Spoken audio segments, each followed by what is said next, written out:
Bueno, chicos, vamos a dar inicio a nuestro encuentro sincrónico del día de hoy. Quisiera iniciar, si alguno de ustedes tiene preguntas referentes al taller, y cómo les fue con la lectura del marco conceptual.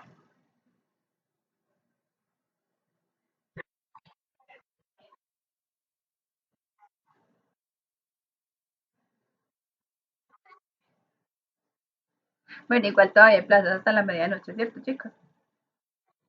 Bueno, listo.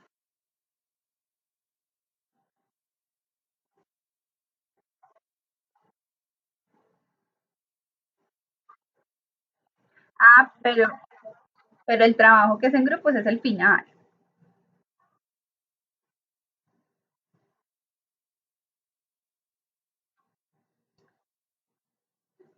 Eh, sí,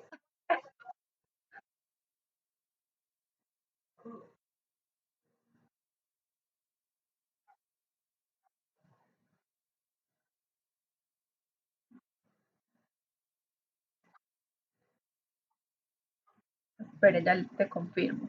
Espérame, de una vez arrancamos entonces por ahí confirmando las personas. Sandra, ¿cierto?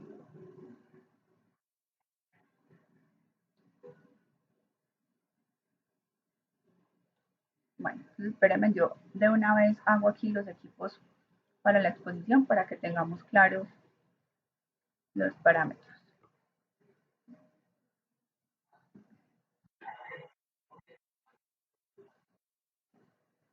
Sí, no hay problema, yo les dije que no había problema.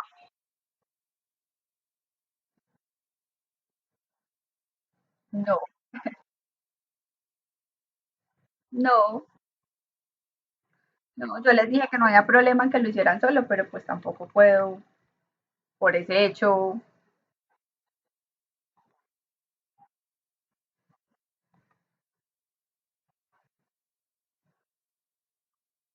No, porque en teoría, chicos, cómo funciona una exposición. O sea, no sé cómo lo hacen, pero la realidad es que debería ser eh, que los dos estén en capacidad de responder y de soportar. La idea de que sea un equipo es porque si tengo una duda, pues me apoyo con mi compañero y debato con mi compañero sobre el tema, pero realmente cuando son exposiciones grupales no se hacen con el fin de que yo me aprendo hasta aquí y de aquí para allá usted. Sí, además esto es un poco diferente, porque esta no es como una exposición de un tema como tal que ustedes tengan que leer o no, es más de como un ejercicio práctico, ¿no? De cómo tomaron una empresa y qué encontraron allí. Es como diferente, la verdad. De hecho, eh, yo lo hubiera podido hacer individual para todos. Les di la opción de que quisiera, pero realmente vas por tiempo que por otra cosa. Chicos, entonces díganme porfa quiénes son los equipos para yo unirlos acá. ¿Quiénes están en equipos?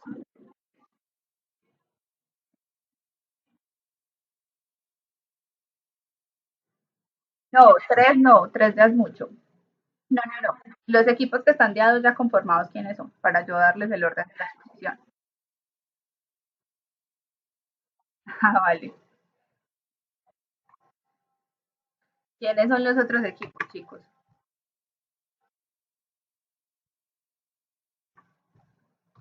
Listo. ¿Quién más?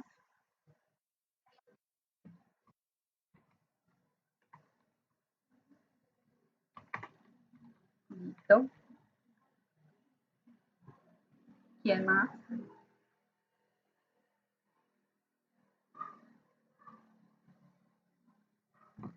Creo que Ani está con Jenny, ¿cierto? No, entonces me escribieron esta semana.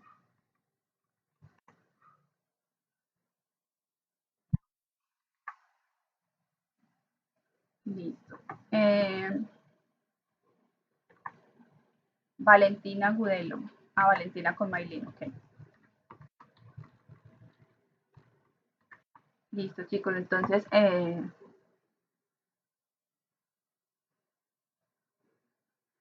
Entonces, Edwin, Lina y Sandra trabajan de manera individual, ¿cierto?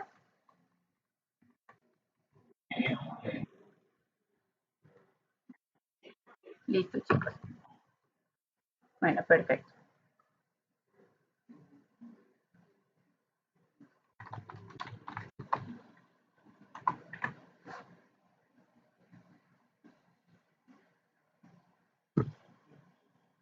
Bueno, chicos, ¿alguien más tiene dudas sobre el taller que tenemos para esta semana?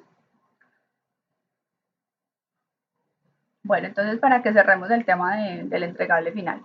Entonces la idea es que el sábado 6 de junio, cada, pues, cada integrante o los que trabajan solos nos muestren la compañía que eligieron, nos cuenten o nos así a grosso modo qué empresa es, qué conocen de la empresa, como a qué se dedican para tener un contexto de la empresa que eligieron eh, y que hayan identificado todo lo que hemos visto de las políticas contables, especialmente lo del marco conceptual y los conceptos y principios básicos en esas políticas contables. Entonces, cuáles son las bases de medición, cuáles son las políticas de baja en cuentas, cuáles son las políticas de revelaciones, cuáles son eh, los criterios que tienen individual para la fiabilidad, la relevancia, bueno, como las características que encuentran en esa información financiera eh, y otros apuntes de pronto que encuentren en esa revisión que ustedes hagan de esa compañía. Listo. Es un espacio muy corto, yo creo que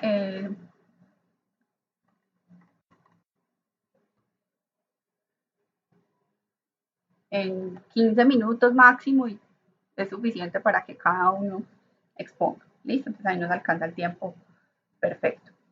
La próxima semana, la idea es que, digamos, en la primera parte del encuentro, veamos la temática que hay programada y en la segunda parte me quede con ustedes como a manera individual con los grupos, mirando qué dudas tienen, cómo les ha ido con la presentación, si de pronto están confundidos con algo, no encuentran algo, ya como los avances que lleven del entregable final. ¿Listo? Recuerden que el entregable final se divide en dos partes, una que es como el trabajo y otra la sustentación, que es la que vamos a tener el, el sábado. ¿Listo? Pero ya es que en la próxima clase aprovechemos y ustedes me van mostrando como la práctica y los avances que lleven, si necesitan pues como el acompañamiento para dudas, inquietudes y ya finalmente en nuestro último encuentro pues finalizamos con la sustentación.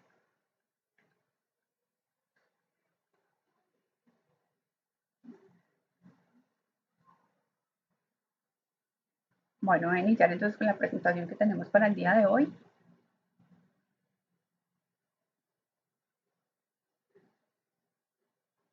Apalancados un poco en esa misma lectura que ya realizaron del marco conceptual y profundizando pues como en los temas que son relevantes y son necesarios destacar.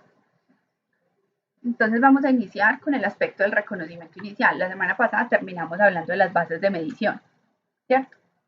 Hablábamos de 4 bases de medición generales que tiene el, el parámetro internacional y que cada sección me va a decir específicamente qué debo usar, en qué momento lo debo usar. Simplemente es importante conocerlos, identificar todos los parámetros que existen y conocer que hay opciones para elección. En algunos casos sí me aplica. Esas bases de medición o esos valores que tengo para elegir los utilizamos en el momento del reconocimiento inicial. El reconocimiento inicial es el momento de la contabilización. Es el momento en que voy a hacer el registro contable y elijo si lo hago como un activo, un pasivo, un patrimonio, un ingreso, un costo, un gasto. En ese momento, la transacción económica se reconoce en los estados financieros vía el registro del asiento contable y en general, cuando hay un hecho económico, hay 3 momentos. El primero es el reconocimiento inicial, que es este de la contabilización. El segundo es medición posterior. No todas las partidas ni todas las transacciones tienen medición posterior. El detalle está en las secciones, ¿cierto? Donde Activos, por ejemplo, como propiedades, planta y equipo, necesitan ser medidos posteriormente al reconocimiento inicial. Activos como el inventario tienen que ser medidos de manera posterior con la actualización del sistema de inventario, sea por PEPS o por PIP. Elementos como el pasivo, que está al costo amortizado o en dólares, exige ser medido de manera posterior. Eso es como unos ejemplos. No todos los activos y pasivos tienen que ser medidos posteriormente, pero algunos sí. Entonces ahí es un segundo momento. Y el tercer momento, digamos en la vida o en la línea de una transacción económica, son las revelaciones. Las revelaciones, pues como ya sabemos, simplemente son como detalles que permiten la comprensión de la información que encontramos en los estados financieros. Entonces, el reconocimiento inicial es cuando incluyo ese valor, ese elemento en los estados financieros, en la contabilidad. Si estamos hablando de activos,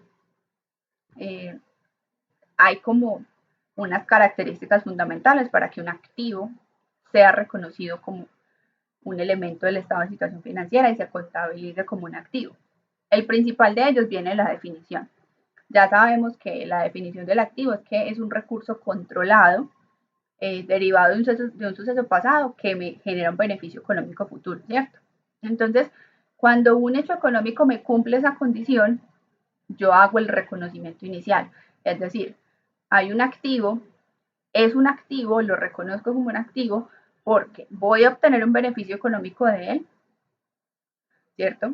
Que cumple con esa condición de recurso controlado.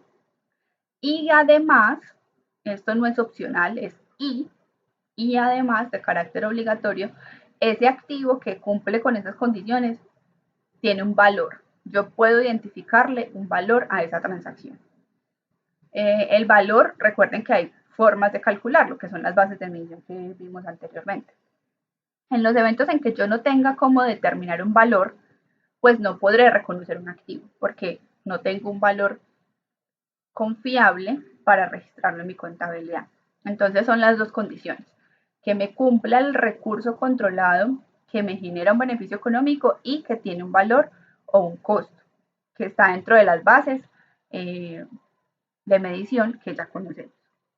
Los pasivos. En general es lo mismo, ¿cierto? Cumplir con la condición del pasivo, es decir, que haya que pagarlo, ¿cierto? Que me genere un beneficio económico y que yo tenga que desprenderme unos recursos para poder liquidarlo, ¿cierto? Básicamente eso es como lo que conocemos en la definición de pasivo. Adicional, que el haberme desprendido esos recursos generó un beneficio económico para mí como compañía. Adicional a esas condiciones que ya conocemos, digamos que la que aparece nueva en la presentación es el ítem C, que es el importe de la liquidación, puede medirse de forma fiable. Es decir, que yo tengo cómo identificar el valor que tengo que pagar en un futuro para liquidar ese pasivo. Entonces no es suficiente con saber que tengo que pagar una deuda si no voy a saber cuánto es la deuda. No es suficiente con decir, digamos que aquí un ejemplo común es por el valor que se registra un pasivo. Se hace un contrato para asesoría jurídica por un año. Bueno, no por un año, no, para que representen a la empresa en un proceso jurídico. Supongamos que es una demanda de un empleado. El contrato está establecido en 50 millones de pesos, por decir cualquier cosa. Le voy a pagar a ese abogado la primera parte cuando lleve un mes asesorándonos y moviendo el proceso. Digamos que le va a pagar el 10%. El 30% cuando haya un fallo. Y el restante, es decir, el 60%, si se gana el proceso. Yo no podré saber en qué momento se va a ganar el proceso. Entonces yo hoy no puedo reconocer que le debo a ese abogado el 60% de ese contrato si no tengo cómo identificar si el proceso se va a ganar o no. Entonces en teoría yo no lo debo. Entonces no puede reconocerse un pasivo a ese abogado que no tengo cómo saber si se va a pagar o no. ¿Por qué? Porque depende de que el proceso se gane. y eso no depende de mi conocimiento contable ni de mi política contable, es una condición propia del contrato, donde yo quedé y pacté con él que si ganaba el caso le pagaba el 60%, si no, no. Hasta que no se gane el caso, no hay un pasivo que pagar. En ese momento, a pesar de que hay un contrato, no se cumple con la condición de reconocer la liquidación. Hay una obligación de liquidarlo, pero no tengo la condición necesaria que se dé la realidad para pagarlo. Es decir, no hay una realidad taxativa que me obligue a mí a pagar ese pasivo hoy. Yo lo tendré que pagar en el momento en que se cumpla la condición. Y en el momento en que se cumpla la condición, haré el reconocimiento. Antes no. Entonces, digamos que hay que tener en cuenta esas partidas o esos conceptos que me dice la norma internacional. Cuando alguna transacción puede cumplir con las características de activo o de pasivo, pero no tengo o el valor para medirlo con fiabilidad o aún no tengo la obligación taxativa de realizar esa liquidación de ese pasivo. ¿Dudas hasta ahí? ¿Clara la información, chicos?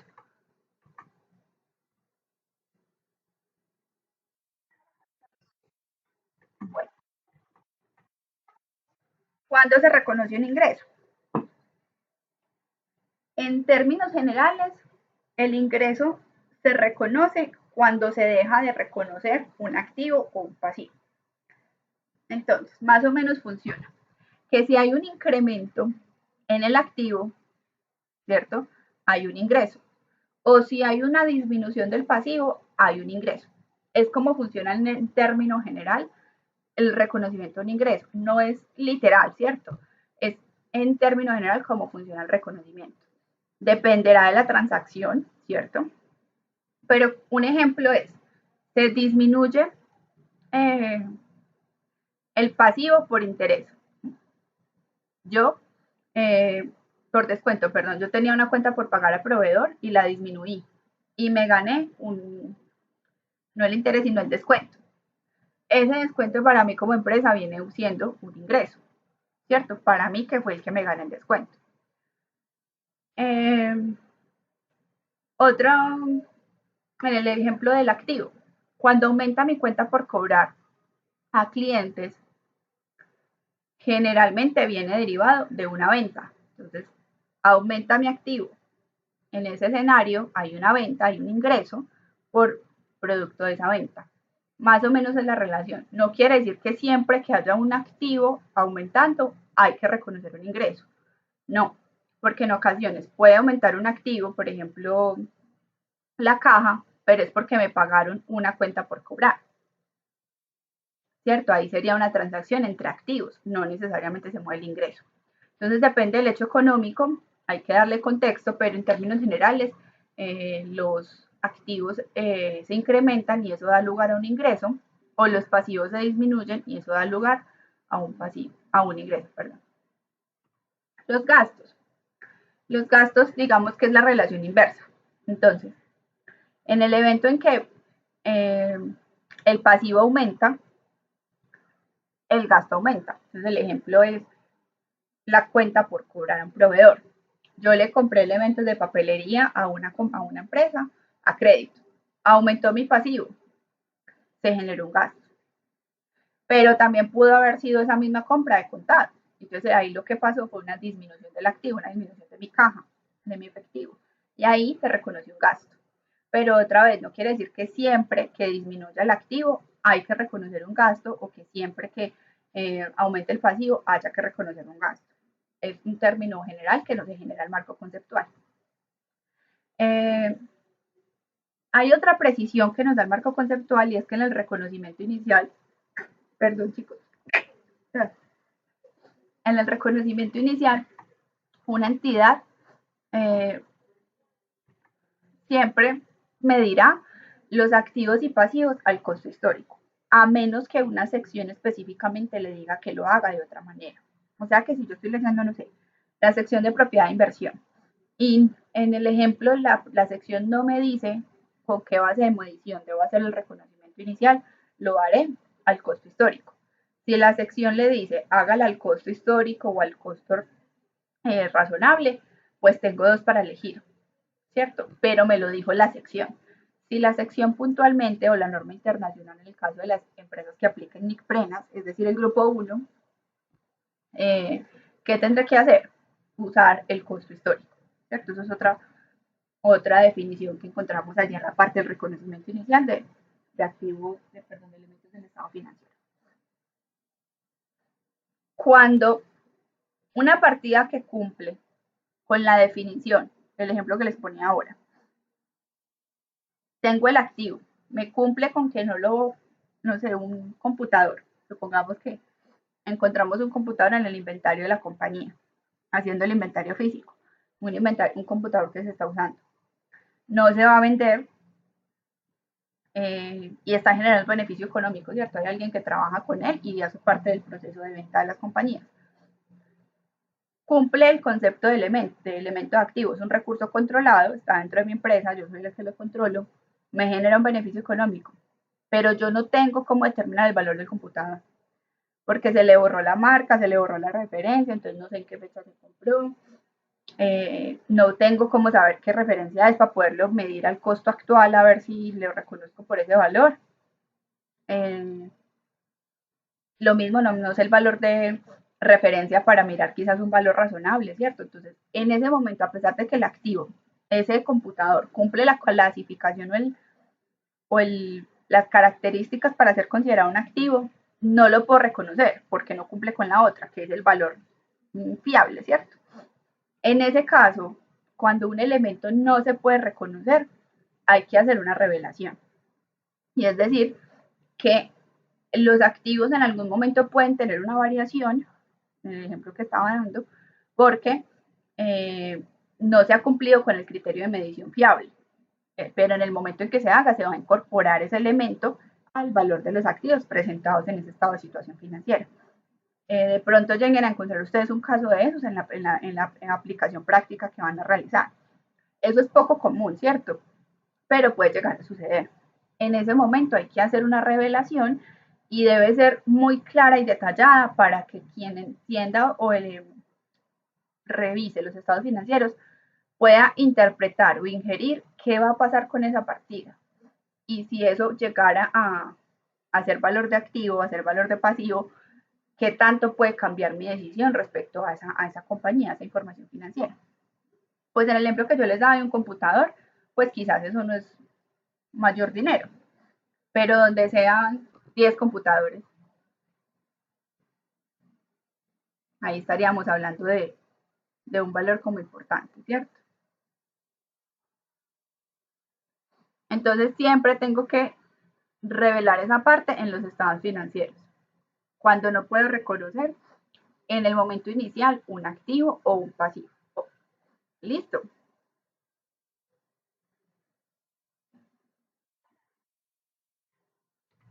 Bueno, ustedes ya leyeron ahí unas características y la semana pasada hablamos un poquito de eso de la relevancia. ¿Quién se acuerda de algo que haya leído o de lo que hablamos aquí la clase pasada?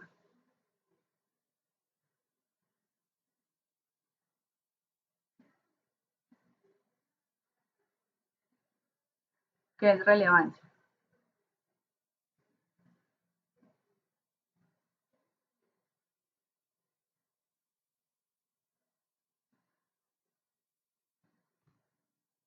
Bueno, la relevancia es la información que necesita conocer quien tiene los estados financieros sobre los elementos, es decir, sobre activos, pasivos, patrimonio, ingresos y gastos, para tomar una decisión o interpretar la información que tiene en sus manos. Es decir, que necesita información adicional o necesita que exista reconocido en los estados financieros un activo, un pasivo, un patrimonio, un ingreso, para que la información completa esté de manera fiable. Recuerden que la fiabilidad es que cumple con toda la normatividad y que está de acuerdo a los criterios contables de las políticas que tiene la compañía, ¿cierto? Que no hay lugar a error, que no hay lugar a duda. Eso más o menos se trata de la fiabilidad. Pero la relevancia viene muy acompañado de eso. En términos generales, hay valores o hay partidas que no necesariamente necesitan revelaciones, porque sus valores son tan pequeños que para entrar en detalles o el hecho de entrar en un detalle en esa información no va a hacer cambiar la interpretación final de los estados financieros y no va a hacer cambiar de pronto la toma de una decisión eh, sobre una información financiera. O al contrario, es una información tan importante que el desconocimiento de esa información o el desconocimiento en esa revelación puede cambiar la decisión de alguien respecto a unos estados financieros. Entonces, un ejemplo, los activos el año anterior estaban en 100 millones de pesos, cierre el año 2018, 100 millones de pesos. Bueno, el 2019, supongamos que ya cerramos 2019. Y por allá en enero, que estaban haciendo otra vez conteo físico, se dieron cuenta que por error en el sistema, digamos, de inventario, no se le dio de baja a unas unidades de inventario que se habían vendido, que salieron de la empresa, pero por error en el sistema contable, la factura no se contabilizó, no quedó, digamos, registrada, entonces no se registró el ingreso y no se le dio de baja a los activos. Y resulta que esos activos que no se les dieron de baja valen 50 millones de pesos, es decir, la mitad de lo que quedó el cierre. Si alguien estuviera revisando los estados financieros para saber si compra o no compra esa empresa, el hecho de que los activos financieros, de que los inventarios pasen de 100 millones a 50, será importante. ¿Ustedes creen que no haber corregido esa información puede hacer que alguien tome una decisión o cambie la decisión tomada? Porque podría haber comprado una empresa pensando que había 100 millones de inventario, pero realmente habían 50.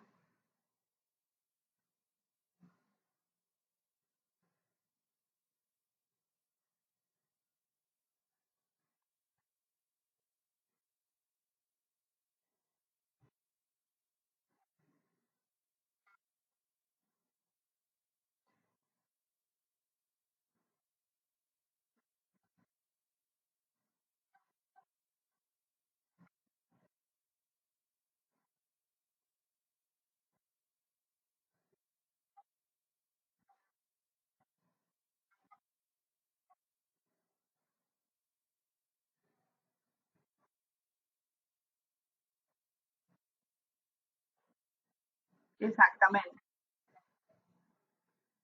Eh, sí, realmente ese tipo de decisiones, por el valor del que estamos hablando, va a hacer cambiar completamente la decisión. Si fuera diferente, si el ejemplo en vez de ser 50 millones fueran 500.000 pesos,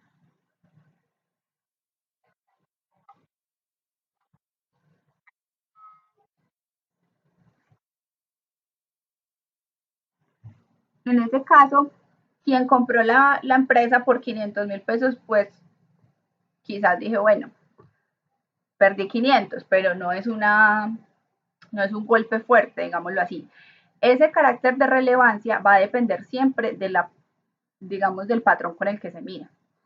Generalmente se suele hablar de relevancia cuando supera el 5% de una transacción. Es decir, en el ejemplo que les estoy dando, que es el error que se cometió al no darle de baja a los activos, el total de los inventarios al cierre del año eran 100 millones. Se suele medir el 5%, es decir, 5 millones. Una partida que supere 5 millones de pesos en este ejemplo, o sea que si se dejaron de reconocer en los inventarios, de dar de baja, perdón, 6 millones, 7 millones, eso ya puede hacer cambiar una decisión. Inferior al 5% se considera que no es relevante, pero ese 5% siempre se debe medir respecto la transacción, o sea, cada transacción se tiene que medir por separado. En lo que se haya dejado de reconocer o en lo que se haya equivocado o en lo que haya sucedido alguna circunstancia que altere el resultado que hoy hay en los estados financieros o que necesite detalle para entender los estados financieros. Entonces, supongamos que tengo unas cuentas por cobrar de 1.000 millones de pesos. Si yo digamos no revelo esos 1.000 millones, en cuántos días de mora vencidos están, eh, a quién a quién le tengo que cobrar esas cuentas por cobrar, qué método de deterioro estoy aplicando, cuánto tengo o cuánto considero que voy a perder por términos de deterioro de esa cuenta por cobrar. Si yo no revelo eso, esa persona podría pensar que los 1.000 millones los va a recibir quien coja los estados financieros. Pero al ver la revelación y decir que es que de los 1.000 millones, eh, 50 millones están casi que perdidos porque el cliente que me los debe está en bancarrota o se declaró en ley de insolvencia, pues eso me va a cambiar el criterio, ¿cierto? Necesito entender y entrar en detalle cuando las partidas son muy grandes. Entonces, ¿cuándo sé que necesito entrar en detalle? Cuando supera el 5%. En el ejemplo que les estaba dando, el 5% de qué? Del total de los activos. Que si el total de los activos son 1.000 millones y las cuentas por cobrar son 500 millones, pues necesito saber esas cuentas por cobrar, qué son, quién es el que me las debe, hace cuántos días me las debe, qué gestión de cobro estoy haciendo yo. Porque si simplemente no me las pagan, pues el riesgo de pérdida es 500 millones de pesos. Entonces ahí es donde viene el criterio de relevancia. Esto viene acompañado muy de la mano, tanto al momento del reconocimiento como al momento de la revelación. Yo tengo que hacer o siempre medir el criterio de relevancia por el tema de que quien coja los estados financieros al final del periodo sea capaz de tomar una decisión lo suficientemente fuerte y confiable en esa información que tiene en sus manos. Entonces, siempre hablamos de un carácter de relevante cuando supera el 5%. Tengo que tener en cuenta también el momento de la relevancia, en el momento del reconocimiento inicial, si, si todavía no tengo la garantía de que el activo o el pasivo exista, lo que les decía ahora en el ejemplo del abogado. Yo sé que tengo un contrato con el abogado en que le voy a pagar el 60% cuando, cuando gane el juicio, pero si no lo gana, ahí es absolutamente incierto. De que yo gane, es decir, que me entre a mí la plata o que me salve de pagar un dinero o que, o que lo tenga que hacer. Esa incertidumbre necesita también ser reconocida y revelada en los estados financieros.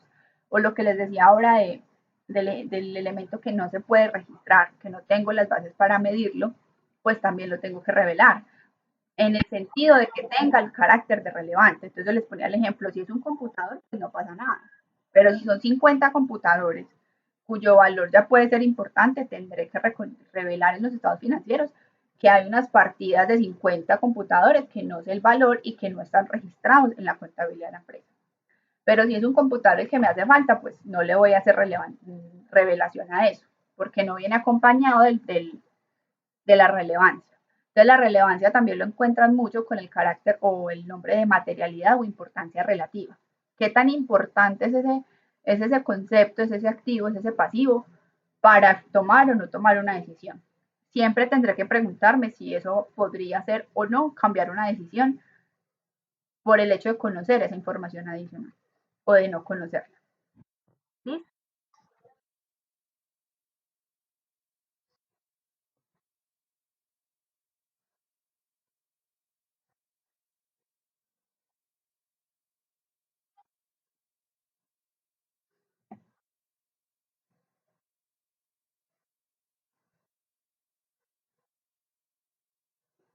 No, no se registra porque no cumple el criterio de que exista.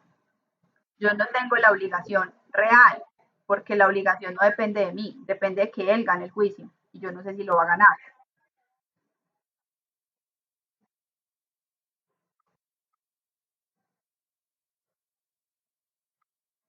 No, no se registra, se revela. Es decir, en las notas a los estados financieros se debe revelar. Uh -huh. Pero no hay lugar a registro. Bueno, eh, ¿qué hago o qué pasa cuando no puedo saber ese valor de la medición, cierto? Como tiene que ser medido, tiene que haber un valor. En algunos momentos tengo que suponer, establecer o hacer estimaciones. Entonces, eh, en el ejemplo que les daba del computador, si tengo la referencia, pues yo podré con la referencia consultar el valor hoy actual y saber cuánto vale ese activo hoy y registrarlo por ese valor, ¿cierto? Pero eso que estoy haciendo allí se llama estimación. Se llama estimación. Entonces, la estimación puede tener cierto grado de incertidumbre, es decir, cierto nivel de inseguridad o inexactitud. Sin embargo, el hecho de que yo tome ese riesgo o haga esa estimación es mucho mejor que no hacerlo. No sé si me hago entender. Prefiero tomar el riesgo de hacer una estimación que no registrar el estado financiero, que no registrar el activo. Eso es permitido en la norma, ¿cierto? Cumpliendo con los criterios de reconocimiento. Es decir, que yo esté generando un beneficio económico de ese activo, de ese pasivo, que tenga un compromiso de pagarlo, que sea un recurso controlado. Y por cumplir con ese criterio, teniendo una posible estimación, pues la norma le dice, así tengas incertidumbre, hágalo. Haga esa estimación, lo que usted crea que tiene que registrar o el valor que usted crea que tiene esa partida, pero con esa duda, pero hágalo. Simplemente que lo tiene que revelar. Eso podría poner en duda que la partida o el estado financiero sea completamente fiel a la realidad, ¿cierto? Todo va a depender de si la partida con la que yo estoy o esa transacción económica que yo estoy estimando es relevante o no es relevante. Recuerden que si estoy hablando del activo, tendré que medir la relevancia del total de los activos. Sin embargo, siempre, sea relevante o no sea relevante, si hay una incertidumbre en una base de medición, hay que revelarlo. Máximo, o sea, todavía con mucho más fuerza y más detalle, cuando es una partida relevante. Debería incluso en las notas de los estados financieros identificar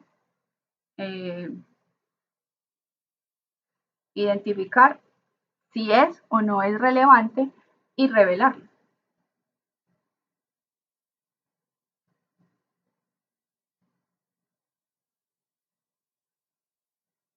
Que siempre que hablamos de relevancia y fiabilidad, son muy de la mano.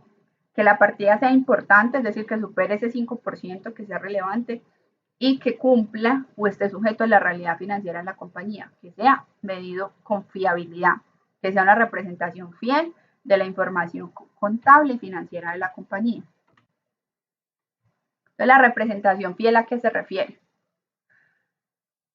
Se refiere no únicamente a que yo identifique que los activos cumplan la condición del activo, que el pasivo cumpla la condición del activo, que el gasto cumpla la condición, ¿cierto? Es decir, que cumpla la característica que me da la norma internacional. No solamente se refiere a esa condición, sino también a que cumpla el criterio de medición, que yo lo medí de acuerdo a la norma internacional, lo estoy involucrando en los estados financieros y estoy revelando, la información necesaria para esas partidas, para el activo, pasivo, patrimonio, ingreso y gasto.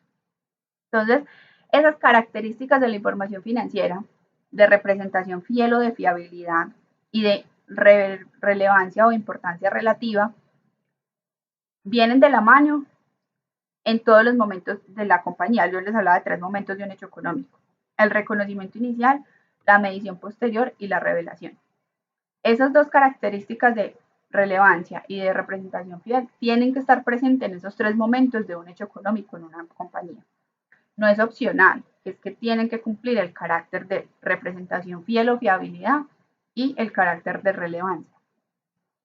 Cuando yo firmo los estados financieros, estoy certificando como contador que todas las partidas están cumpliendo con esas dos características.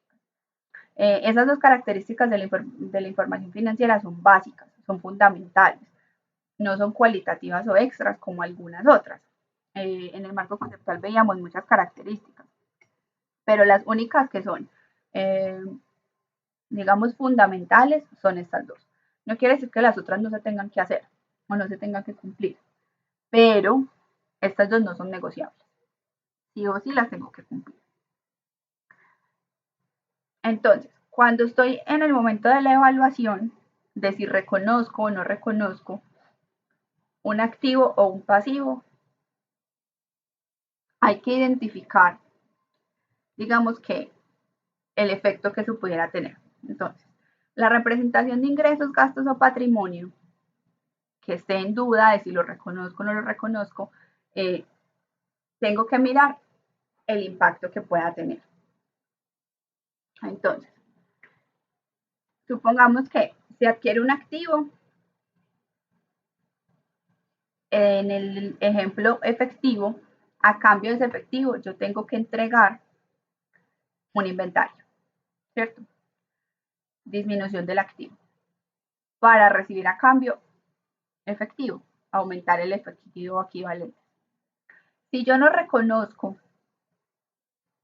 la contrapartida, o sea, los dos hechos económicos, tanto el ingreso del activo, del efectivo, como la disminución del inventario o la obligación de pagar ese inventario en el caso de que no lo haya pagado, que sea un anticipo reconocido, en caso de no hacer eso, tendría que de una vez impactar el estado de resultados. Es decir, llevarlo como un gasto, en vez de llevarlo como un pasivo en el ejemplo que les estaba dando, de una cuenta por pagar a ese proveedor, a ese cliente, perdón, o de disminuir el inventario en caso de que ya haya entregado la mercancía. Si no hago ese reconocimiento de esas dos partes, lo que tendré que hacer inmediatamente es reconocer un gasto no operativo, ¿cierto?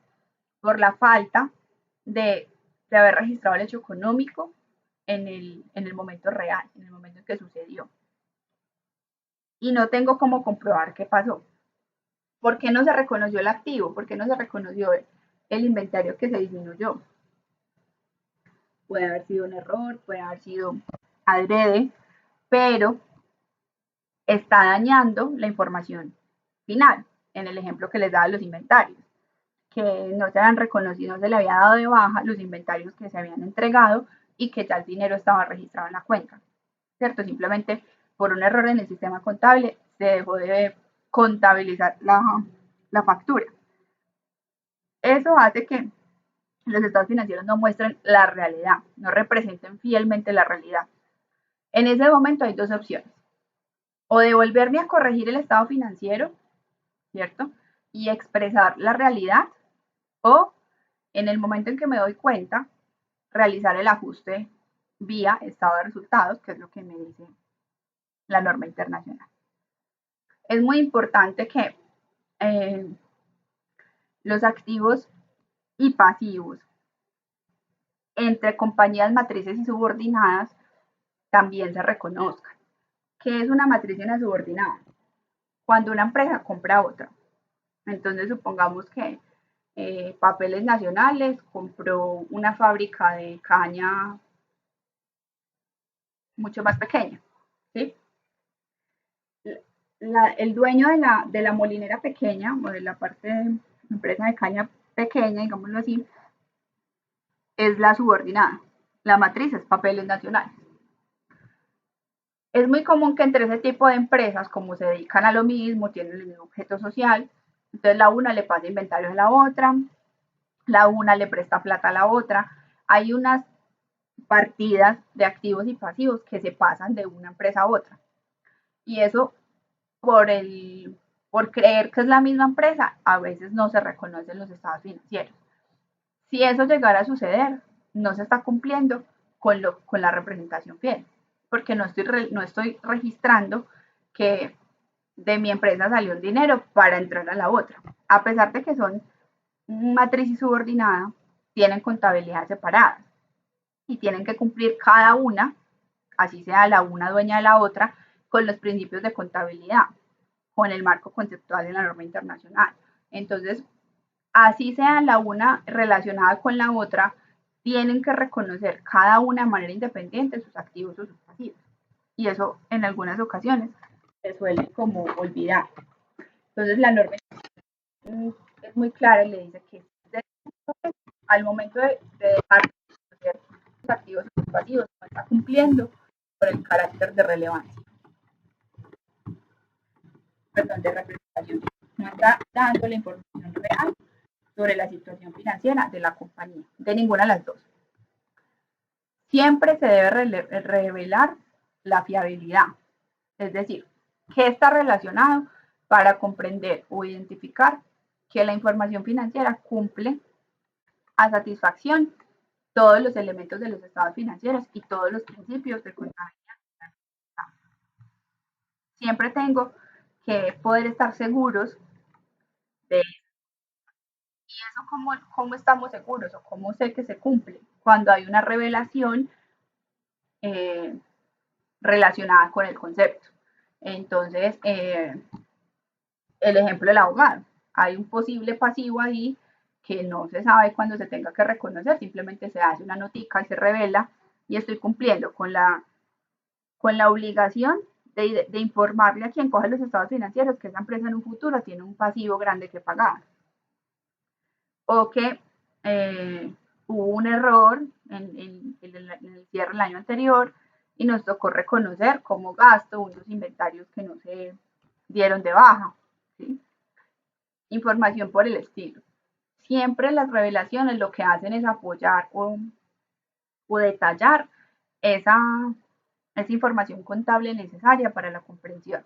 Recuerden que siempre los estados financieros se usan para toma de decisiones. Entonces, si no se tiene toda la información detallada, se puede tomar una mala decisión o una buena decisión. El hecho de no cumplir una compañía y nosotros como contadores entregar unos estados financieros que no cumplan con esas dos características de relevancia y de representación fiel, puede hacer que una persona tome una decisión incorrecta y yo los firmé, yo di fe pública de que estaban de acuerdo a la realidad y puedo estar haciendo tomar una decisión incorrecta. Eso puede llegar a tener sanciones disciplinarias para mí. Recuerden que quién es el que nos ayuda, nos sanciona disciplinariamente, qué entidad.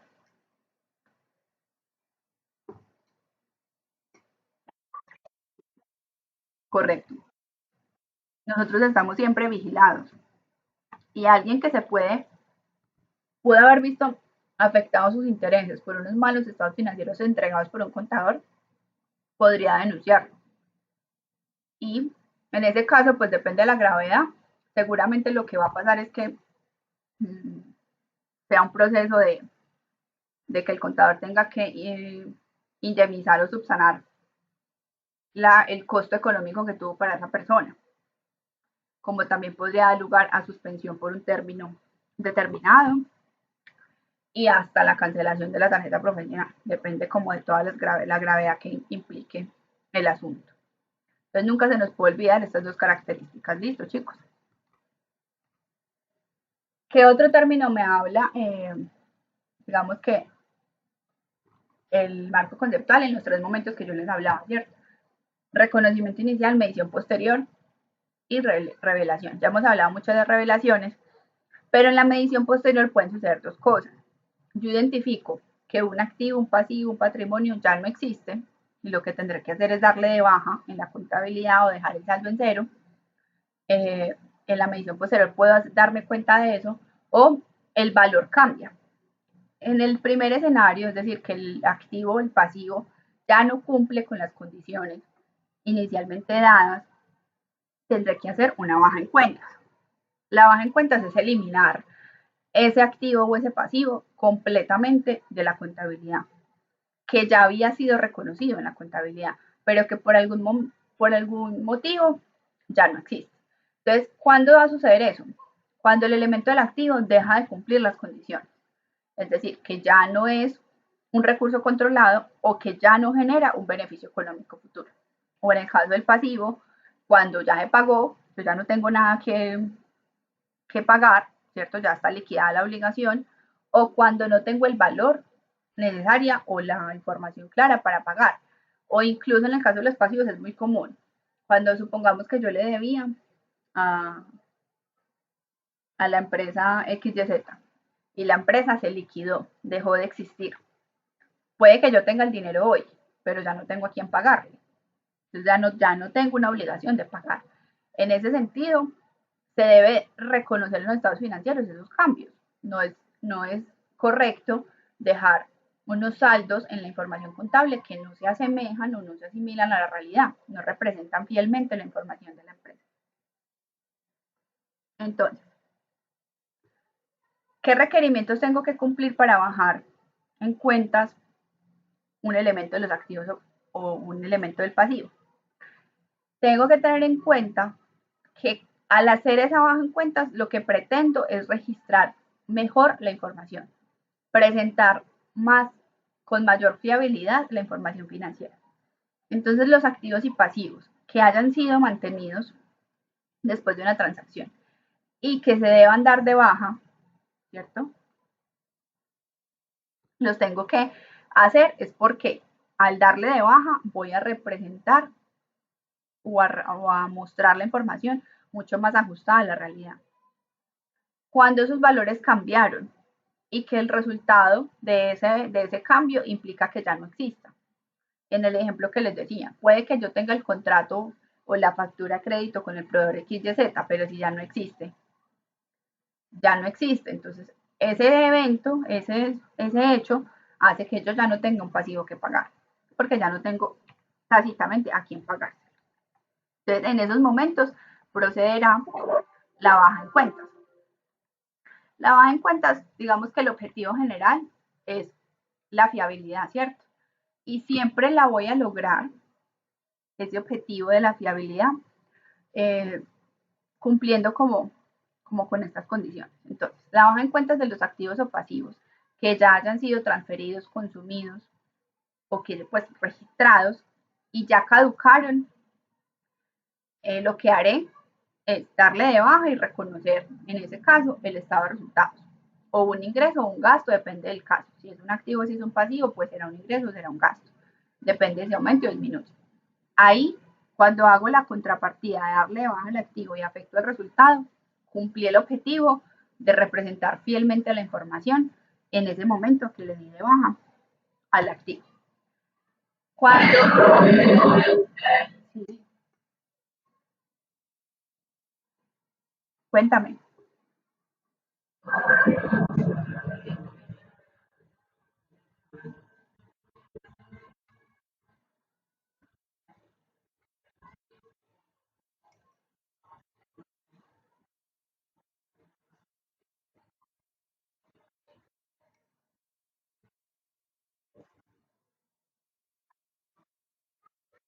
se le da de baja, se le da de baja la anterior y se reconoce una nueva. Ajá. En ese evento debes reconocer la nueva con un nuevo, como un nuevo activo, seguramente una nueva vida útil, un nuevo valor para ser reconocido, un nuevo costo histórico, pero sí, tienen que darle baja a la antigua y reconocer la nueva, porque si no va a quedar como inflado el activo, va a quedar con dos maquinarias y en realidad tiene solo una que funciona.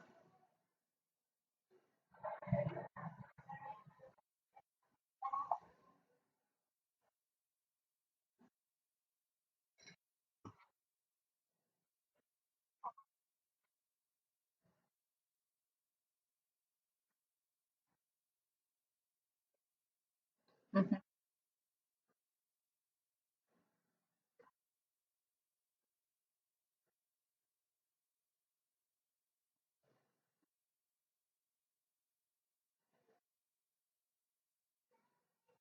Ya le habían dado de baja, ¿cierto?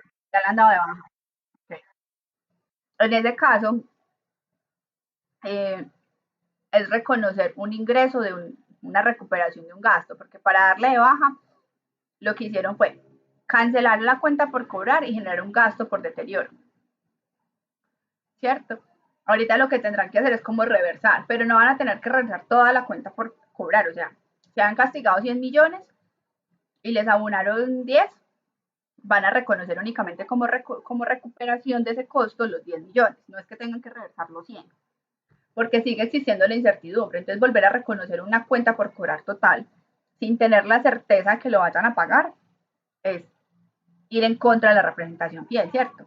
En ese caso, lo que reconocen es los 10 millones que le pagaron, pero como un ingreso por una recuperación de un costo, en este caso anterior, de un gasto de ejercicios anteriores. Sí, de hecho, en la parte como eso es como un ingreso no operacional, ¿cierto? Eso no es un ingreso habitual. Generalmente ese tipo de partidas llaman mucho la atención, porque como es algo anormal, tiene que ser, o es importante que sea revelado, porque aparte está justificando un gasto anterior, porque en algún momento, en algún año, se reconoció esos 100 millones como un gasto, un deterioro. El hecho de que se tenga la posibilidad de ir recuperando poco a poco ese gasto es importante, porque mira que fue en el ejemplo, 100 millones de pesos quizás sea relevante, y eso pueda generar de pronto una toma de decisiones, un cambio de toma de decisiones para esta empresa. Un ejemplo, que no se acelere tanto a castigar, porque espere cierto tiempo adicional a lo que tenía estipulado en su política antes de castigar una cartera, porque todavía le puede pasar que la recupere y va a castigar o va a generar un gasto que significa una disminución de la utilidad cuando no necesariamente es así. ¿Vale? Bueno, chicos, el taller que tienen en este momento en plataforma va acompañado, ¿cierto? Para resolverlo, de lo que ya leyeron en el marco conceptual y en la sección de conceptos y principios básicos, que es la sección 2 para pymes. Ese taller también está para la próxima semana. Entonces, digamos que con esta introducción que les acabo de dar van a poder terminar la lectura de conceptos y principios básicos y resolver el taller al respecto. Sí, ahí van a encontrar como mucha más profundidad de lo que hemos hablado y de pronto muchos más ejemplos para que les quede como más claro todo este tema. Listo, chicos. Eh, digamos que vamos a ya iniciar la segunda parte de la clase de hoy, que es el segundo parcial. El segundo parcial está en plataforma. Son solo 5 preguntas, realmente está muy fácil, todos van a sacar 5. Entonces, la idea es que en el espacio que nos queda de clase lo puedan realizar. Entonces, si quieren ingresar de una vez, está en plataforma habilitado. Lean bien, chicos, antes de responder. Tienen 1 hora y media para resolverlo, creo. Ya les confirmo. Y solamente va a estar habilitado hasta las 6. Ah, vale. Está habilitado hasta las 6. Listo. Entonces, eh, hay que ingresar antes de las 6. Si ingresan a las 5:40, igual a las 6 se les cierra. Listo, así el tiempo sea 1 hora, se cierra automáticamente a las 6. Pues, a excepción de que haya entrado usted a las 5 para la hora que tienen. Tienen 1 hora para resolverlo. Les va a dar 1 hora y media. Pues igual yo sé que no se los van a gastar, pero para que sepan, no tengan ahí como la presión. Listo, chicos, entonces por favor, en el espacio que nos queda, ingresar al parcial y resolverlo.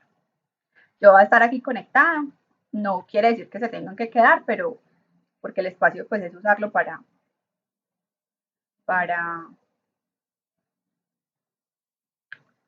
no me deja cambiar aquí tiempo. El espacio es usarlo para resolverlo, listo. Pero pues voy a estar aquí en silencio, lo que necesiten, con mucho gusto.